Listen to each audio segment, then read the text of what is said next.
VTV ప్రేక్షకులకు నమస్కారం. నేను మీ వేణుగోపాల్. ఈరోజు కాంగ్రెస్ ప్రభుత్వం ఇందిరమ్మ రాజ్యం వచ్చినప్పటి నుంచి విద్యకు, ఆరోగ్యానికి అత్యంత ప్రాధాన్యత ఇస్తున్నాం. ఇంతకుముందు గవర్నమెంట్ హాస్పిటల్కి వెళ్తే బ్రతుకుంటుందా ఊడిపోద్దా అనే ఒక అనుమానంతో భయంగా వెళ్ళేవాళ్ళు గత బీఆర్ఎస్ 10 సంవత్సరాల పాలనలో.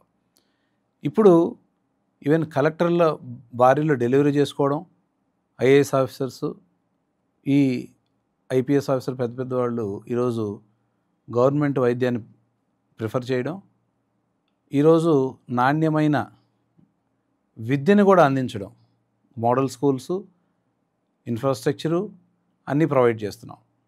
ఈ విధంగా భారతదేశంలో విద్యకి, ఆరోగ్యానికి చాలా ప్రాధాన్యత ఇచ్చే రాష్ట్రం మన తెలంగాణ రాష్ట్రంగా ఉంది.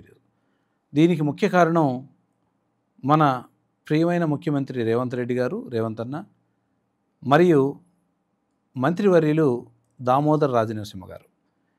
వీరి కృషి, వీళ్ళ ఇంట్రెస్ట్ తోటి ఈరోజు తెలంగాణ రాష్ట్రంలో బ్రహ్మాండంగా పేద, బడుగు, బలహీన వర్గాలు హ్యాపీగా గవర్నమెంట్ స్కూల్స్కి, గవర్నమెంట్ కాలేజీలకి, గవర్నమెంట్ హాస్పిటల్కి పోగలుగుతున్నారు. ఇది చాలా శుభసూచకం. నమస్కారం.